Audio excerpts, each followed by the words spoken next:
सभी विद्यार्थियों को good morning. GB education YouTube channel में आप सभी का हार्दिक स्वागत है। कक्षा 10 सामाजिक विज्ञान विषय की अपन चर्चा कर रहे थे और अपना लेसन चल रहा था 5वां लेसन, जिसके 2 वीडियो पहले कंप्लीट हो चुके हैं। आज 3rd वीडियो अपन शुरू कर रहे हैं। देखो, पहले मैंने आपको बता दिया बोर्ड परीक्षा में इस लेसन से 1 प्रश्न 1 नंबर का होगा, 1 प्रश्न 4 नंबर का होगा। आज के वीडियो में अपन 3 प्रश्नों का टारगेट लेके चलेंगे, मतलब 3 प्रश्न करेंगे। एक तो लोकतंत्र की विशेषताएं, दूसरा प्रश्न करेंगे लोकतंत्र के गुण, तीसरा प्रश्न करेंगे लोकतंत्र के दोष। तीनों प्रश्न आज अपन ऐसे लेंगे जो 4-4 नंबर के बन सकते हैं। हालांकि अपनी किताब में तो 12-13 पॉइंट दे रखे हैं, लेकिन आपसे से ज़्यादा एग्जाम में पूछे जाएंगे कितने? 4 पॉइंट। समझ रहे हो बात? जैसे लोकतंत्र की विशेषताएं, एक अपन क्वेश्चन लें। अब लोकतंत्र की अपने को कितनी विशेषताएं बतानी है? 4 विशेषताएं बतानी है। समझ गए बात? क्योंकि आपसे 4 नंबर का प्रश्न पूछा जाएगा, अपने को विशेषताएं जो भी अच्छे लोकतंत्र की 4 विशेषताएं वो लेंगे अपन। तो पहला तो अपन कह सकते हैं लोकतंत्र में शासन किसका होता है? जनता का होता है। समझ गए बात? ये कह सकते हैं अपन कि लोकतंत्र में किसी वर्ग विशेष या किसी जाति विशेष या किसी धर्म विशेष का शासन न होकर लोकतंत्र संपूर्ण जनता का शासन माना जाता है। तो इसमें आप लिख सकते हो लोकतंत्र में किसी धर्म, जाति या वर्ग विशेष का शासन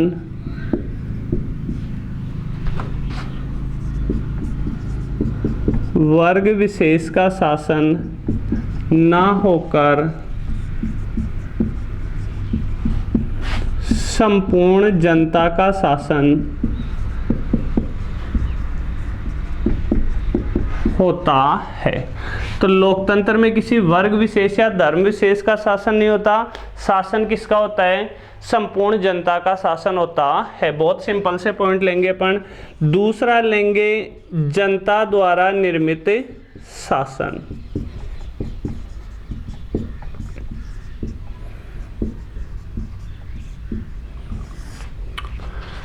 कहने का मतलब ये हो गया कि लोकतंत्र में शासन की नियुक्ति किसके द्वारा होती है? जनता के द्वारा होती है। देखो होता क्या है, लोकतंत्र में जनता चुनाव में भाग लेती है। चुनाव में भाग लेकर जनता अपने प्रतिनिधियों का चुनाव करती है। फिर वो प्रतिनिधि शासन या सरकार का निर्माण करते हैं। तो बताओ वो शासन या सरकार किसके द्वारा निर्मित हुई? जनता के द्वारा निर्मित हुई। तो इसको एक क्रमबद्ध रूप से देखना। जनता किस में भाग ले रही है? चुनाव में भाग ले रही है। चुनाव के माध्यम से जनता अपने प्रतिनिधियों का चुनाव करती है और ये जनता द्वारा चुने गए जो प्रतिनिधि हैं, ये प्रतिनिधि ही किसका निर्माण करते हैं? शासन का, या अपन कह सकते हैं सरकार का निर्माण करते हैं। तो देखा जाए तो ये शासन किसके द्वारा निर्मित हुआ? जनता के द्वारा निर्मित हुआ। अगर लोकतंत्र का बेसिक कंसेप्ट आप समझ गए कि जनता का शासन होता है, तो बहुत आसानी से पॉइंट अपन लिख सकते हैं। तो देखो इसमें क्या लिखेंगे अपन? लोकतंत्र में जनता को मतदान का अधिकार होता है। मतदान का अधिकार होता है। मतदान द्वारा जनता अपने प्रतिनिधियों का चुनाव करती है। प्रतिनिधियों का चुनाव करती है। फिर ये प्रतिनिधि, अब ये जो जनता द्वारा चुने गए प्रतिनिधि हैं, यही क्या बनाते हैं? शासन बनाते हैं या सरकार बनाते हैं, मतलब शासन या सरकार का निर्माण करते हैं। फिर ये प्रतिनिधि,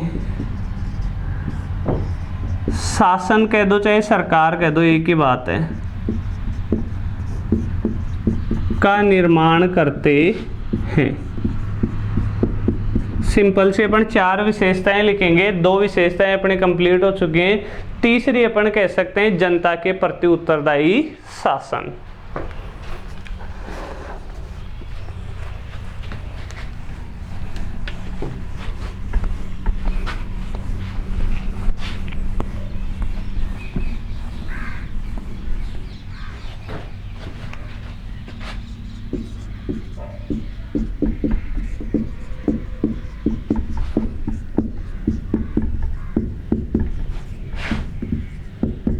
जनता के प्रति उत्तरदायी शासन।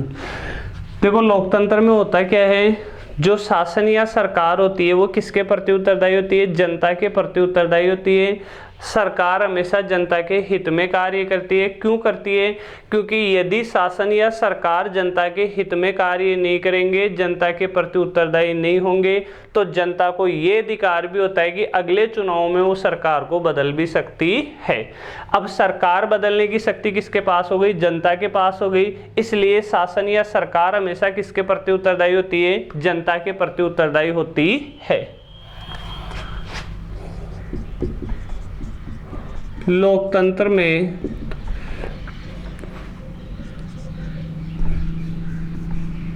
शासन या सरकार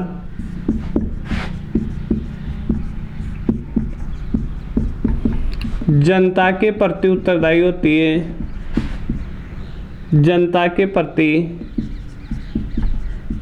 उत्तरदायी होती है।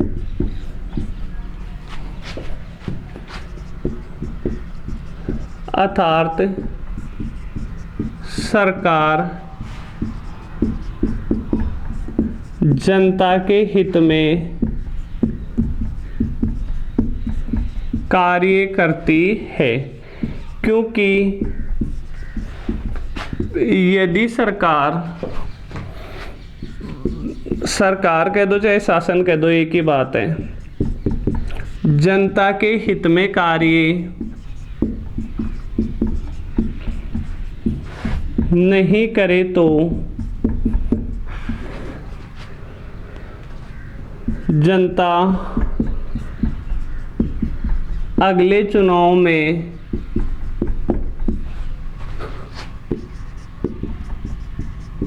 सरकार को बदल भी सकती है।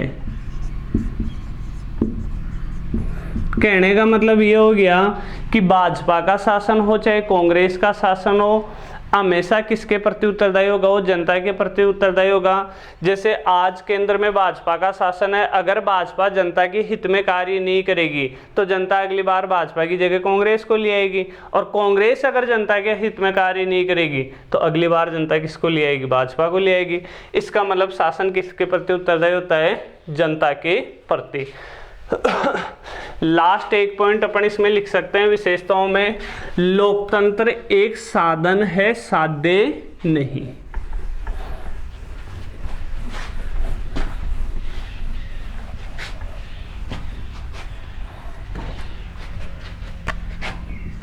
चौथी विशेषता, लोकतंत्र एक साधन है, साध्य नहीं। देखो पहले भी मैंने आपको बताया था कि साधन और साध्य में क्या अंतर होता है। साध्य तो होता है वह लक्ष्य जिसे हम प्राप्त करना चाहते हैं, वो तो क्या होता है? साध्य होता है।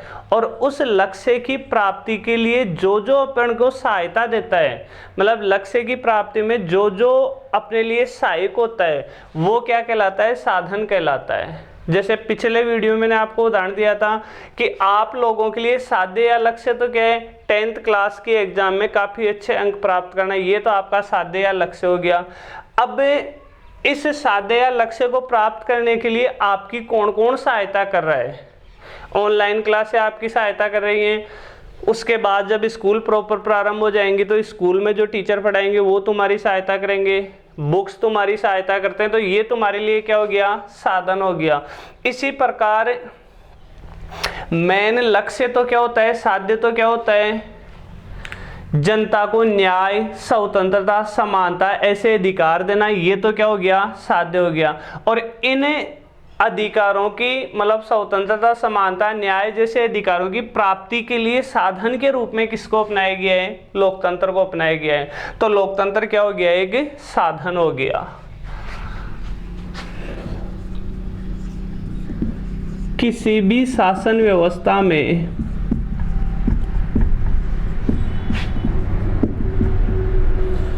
न्याय,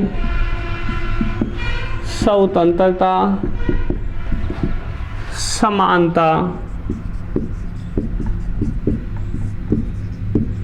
जैसे अधिकार जनता को दिए जाना आवश्यक माना गया है। मतलब कोई भी शासन हो, चाहे कोई भी शासन हो, इसमें न्याय, स्वतंत्रता, समानता जैसे अधिकार तो जनता को मिलने चाहिए ना। और इन अधिकारों की प्राप्ति के लिए साधन के रूप में किसको अपनाया गया है? लोकतंत्र को। क्योंकि ये अधिकार हमेशा किसके तहत दिए जा सकते हैं? लोकतंत्र में ही दिए जा सकते हैं। राजतंत्र में या निरंकुश तंत्र में ऐसे अधिकार देना संभव नहीं है। अतः इन अधिकारों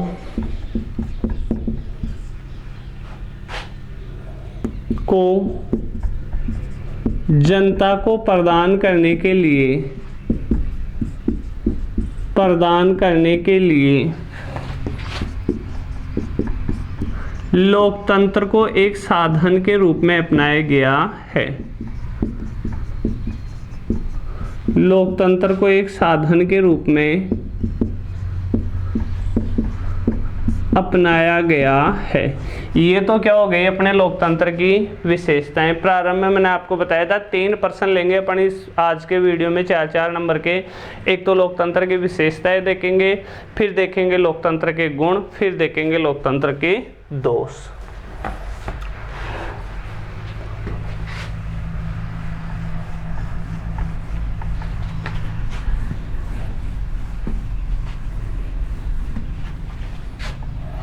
अब बात करेंगे अपन लोकतंत्र के गुण।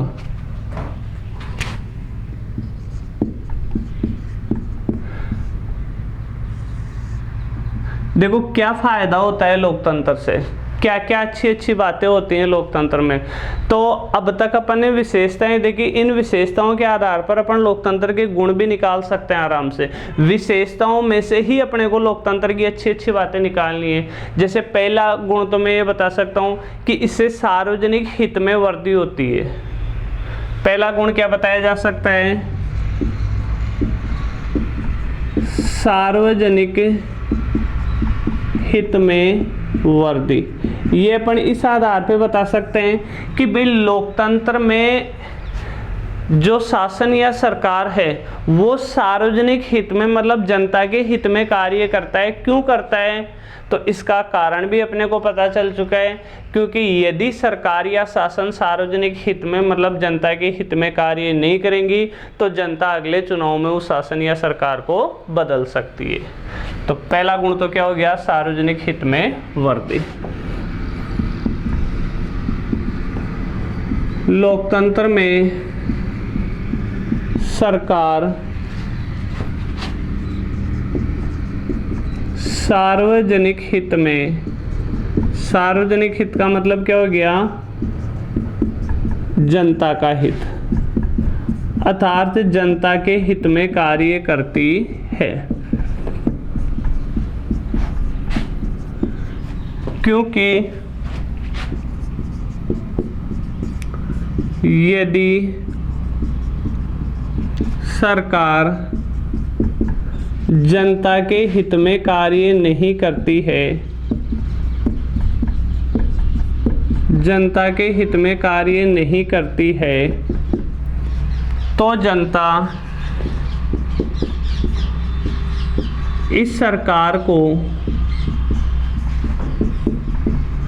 अगले चुनाव में बदल भी सकती है। तो जनता के पास सरकार को बदलने का अधिकार है। इसका मतलब अनिवार्य रूप से वो सरकार किसके हित में कार्य करेगी? जनता के हित में या सार्वजनिक हित में कार्य करेगी। दूसरा गुण ले सकते हैं अपन सार्वजनिक शिक्षा।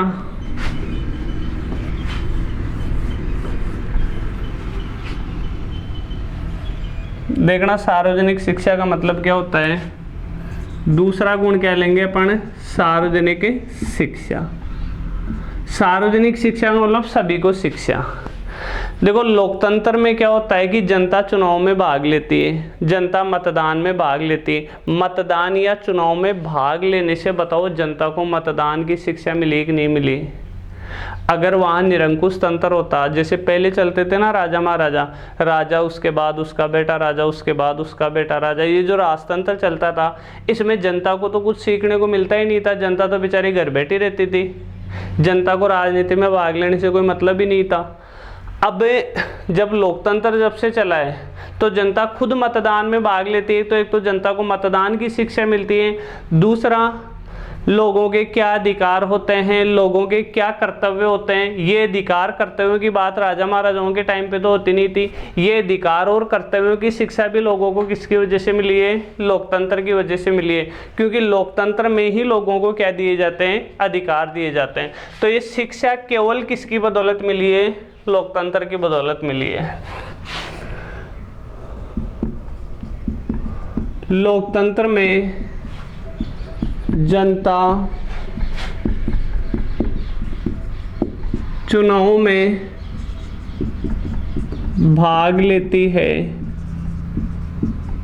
इसलिए जनता को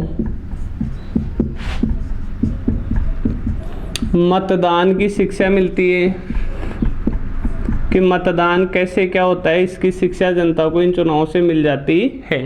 इसके अलावा अपन बात करें, इसके अलावा लोकतंत्र में जनता को अधिकार व कर्तव्यों की शिक्षा भी प्राप्त होती है।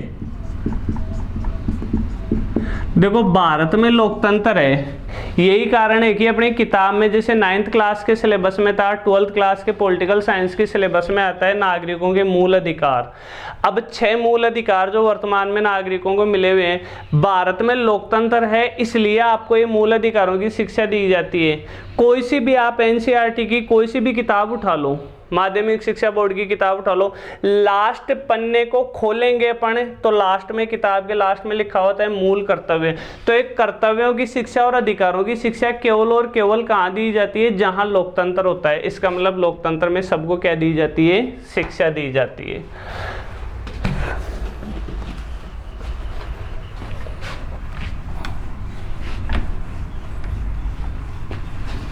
अगला लोकतंत्र का गुण अपन बता सकते हैं देशभक्ति की भावना।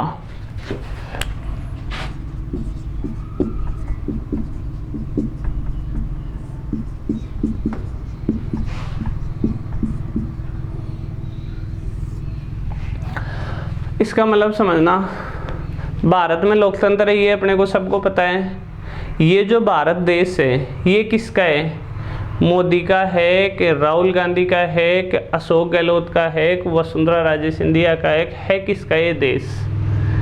क्या जो यहाँ शासन करते हैं उनका है देश? ये देश इनका नहीं है। लोकतंत्र में देश किसका माना जाता है, जनता का माना जाता है। जब जनता का मतलब अपने जैसे लोगों का ये देश है, तो जब अपना ही देश हुआ तो बताओ इस देश के प्रति प्रेम और भक्ति की भावना जागृत होगी कि नहीं होगी? बिल्कुल होगी।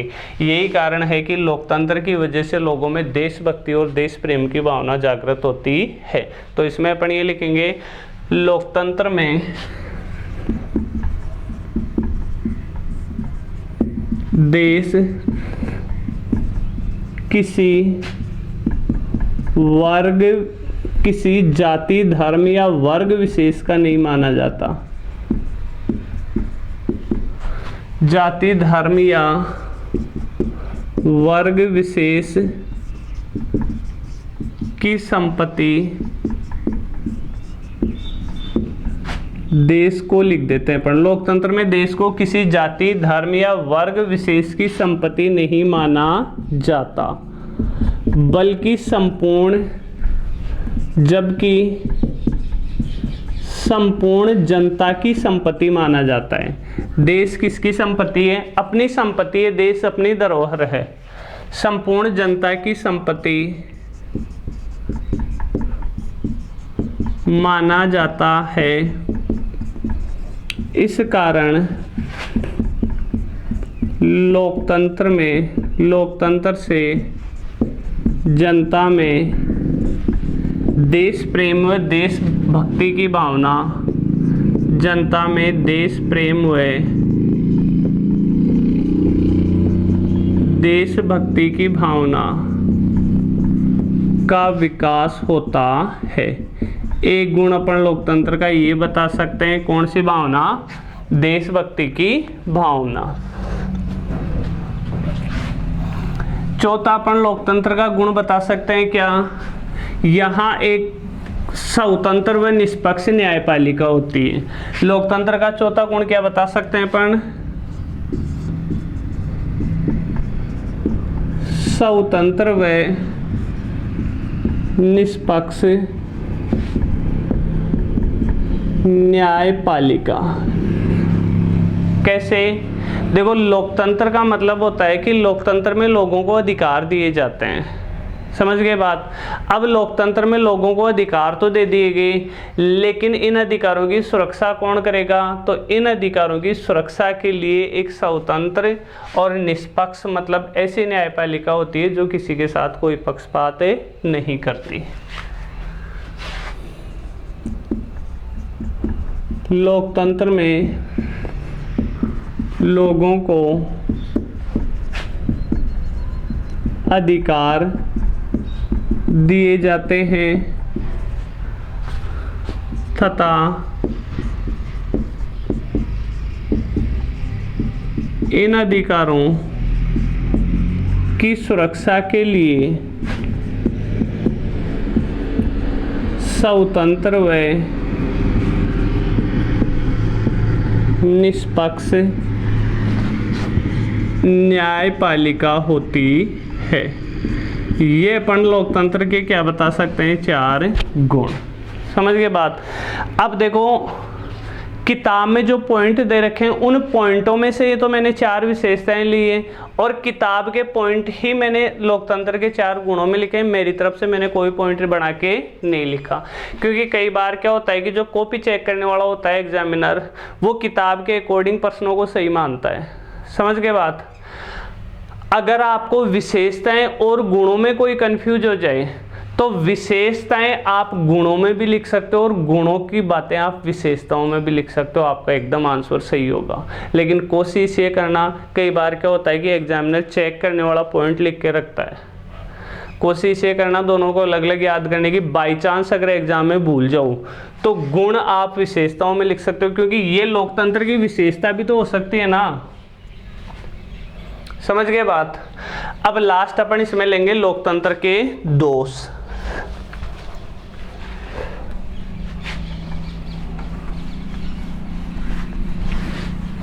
वही अपने को लोकतंत्र के 4 दोष को लेकर चर्चा करनी कि लोकतंत्र में क्या क्या बुराइयां पाई जाती हैं, क्या क्या दोष हैं, क्या क्या अवगुण है। अवगुण कह दो चाहे दोष कह दो, एक ही बात है।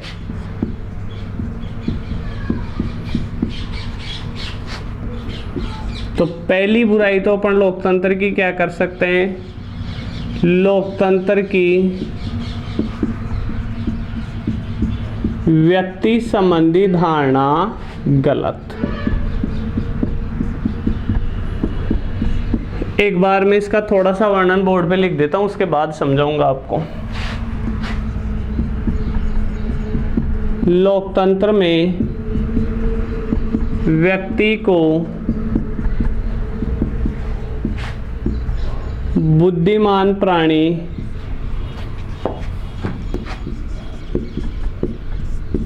माना गया है, इसलिए उसे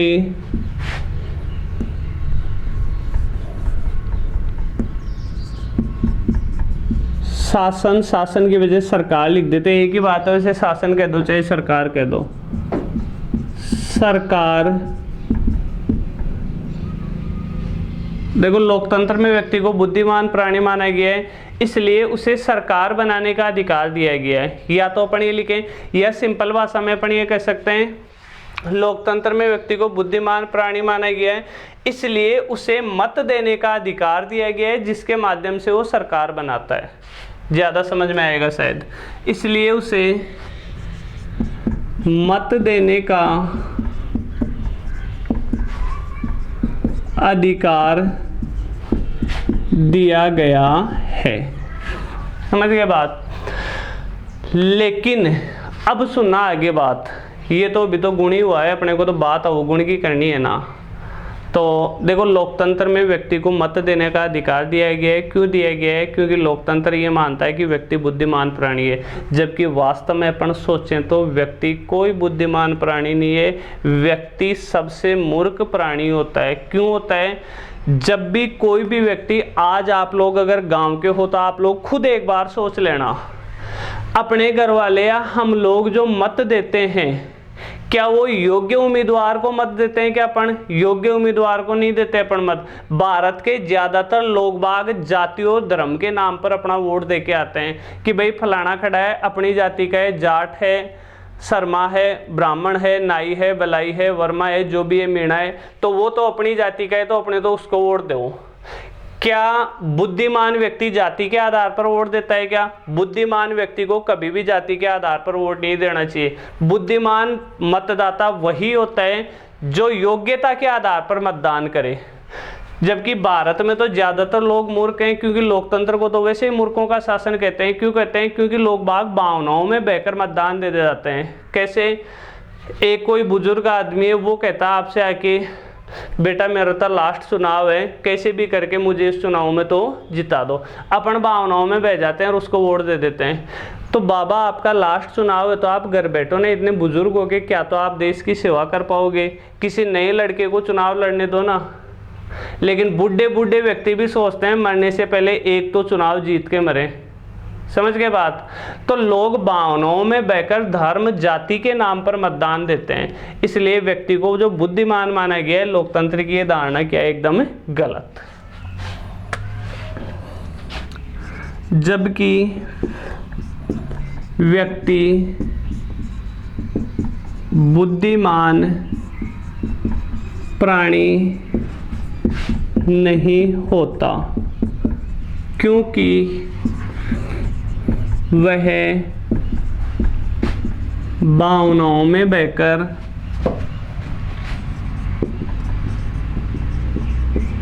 तथा धर्म या जाति के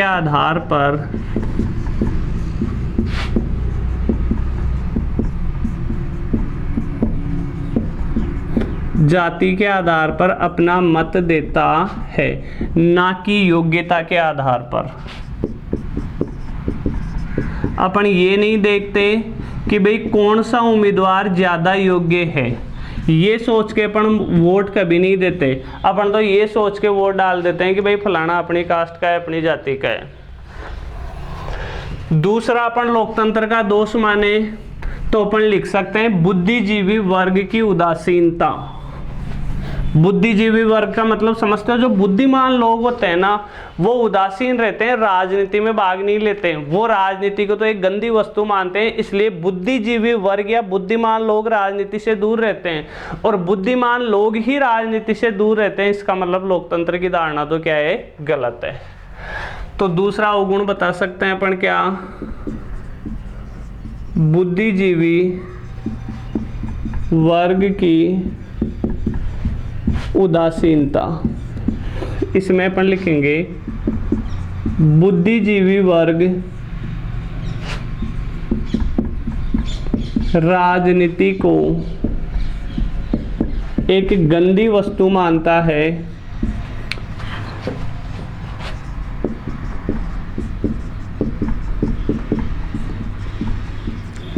इसलिए वह स्वयं को राजनीति से अलग रखता है। कई बार नहीं कहते कि कई बुद्धिमान व्यक्ति होते हैं जो कहते हैं नहीं भाई मुझे तो राजनीति में भाग नहीं लेना, इस गंदी राजनीति से मुझे तो दूर ही रहना है। तो बुद्धिमान लोग ही जब राजनीति या चुनाव में भाग नहीं ले रहे तो लोकतंत्र कैसे सफल होगा। तो दूसरा लोकतंत्र का दोष अपन ये बता सकते हैं। तीसरा लोकतंत्र का अपन दोष बताएं तो ये बता सकते हैं सार्वजनिक धन व समय का अपव्यय।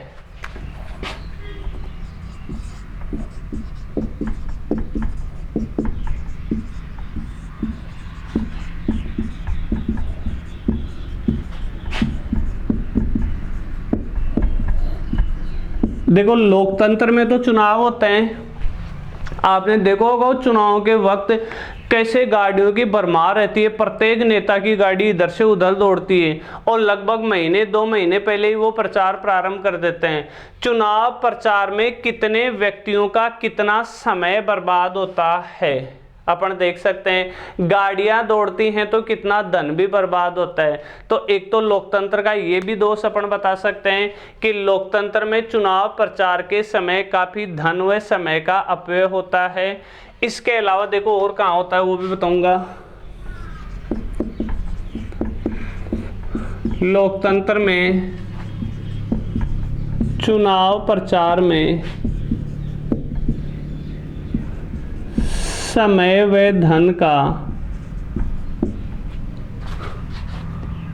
धन की अपन सिंपल भाषा में लिख सकते हैं, समय व धन की काफी बर्बादी होती है।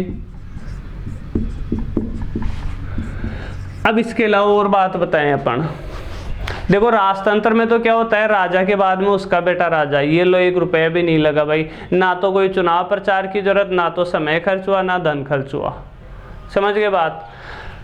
इसके अलावा जब कानून का निर्माण होता है, कानून बनाते समय संसद की बैठकें होती हैं। एक कानून बनाने के लिए संसद की 10-10, 20-20 दिन, 45-45 दिन तक बैठकें चलती रहती हैं और कई बार तो बैठकें चलने के बाद भी वो कानून नहीं बन पाता।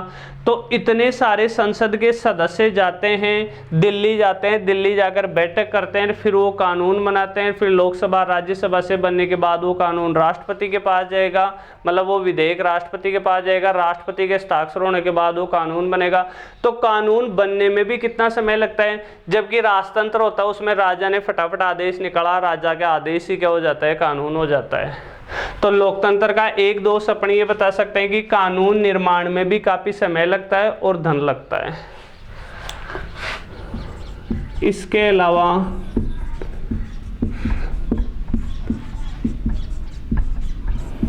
कानून निर्माण में भी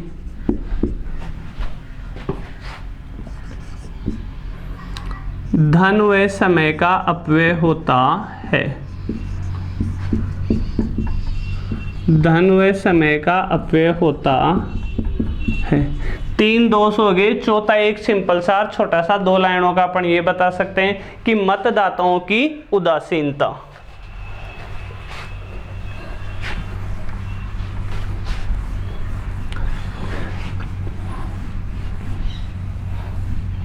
चौथा लोकतंत्र का दोष अपन क्या बता सकते हैं,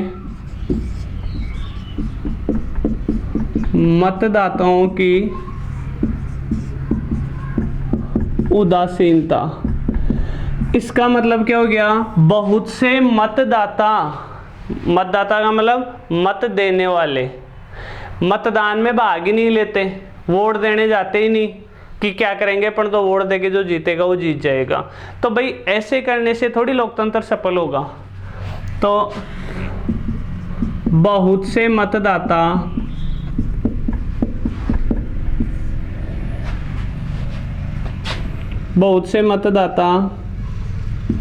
मतदान करने नहीं जाते। भारत में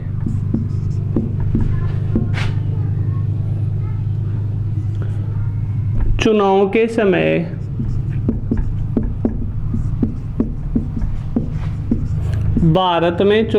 समय लगभग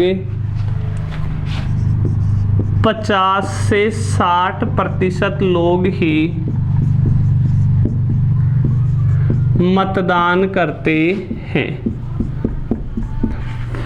तो कुल मिलाकर अपन ये कह सकते हैं कि आधे लोग बाग, आधे से थोड़े से ज़्यादा मान लो, मतलब आधी जनसंख्या ही वोट देने जाती है, आधे जने तो वोट देने जाते ही नहीं। तो आधे जने वोट ही देने नहीं जाते तो फिर वो कहाँ से लोकतंत्र हुआ? लोकतंत्र तो संपूर्ण जनता का शासन माना जाता है ना। इसलिए जिसका भी वोटर लिस्ट में, जिसका भी मतदाता सूची में या वोटर लिस्ट में नाम है, उसको प्रत्येक व्यक्ति को अपने मत का प्रयोग करना चाहिए। ये अपन लोकतंत्र के क्या चर्चा कर ली अपन ने, लोकतंत्र के दोषों को लेकर चर्चा कर ली। इस लेसन का एक लास्ट वीडियो और बनेगा, चौथा वीडियो, जिसमें संभावना ये है कि इस लेसन को अपन कंप्लीट कर लेंगे। नेक्स्ट वीडियो में अपनी फिर मुलाकात होगी, तब तक के लिए धन्यवाद। जय हिंद, जय भारत।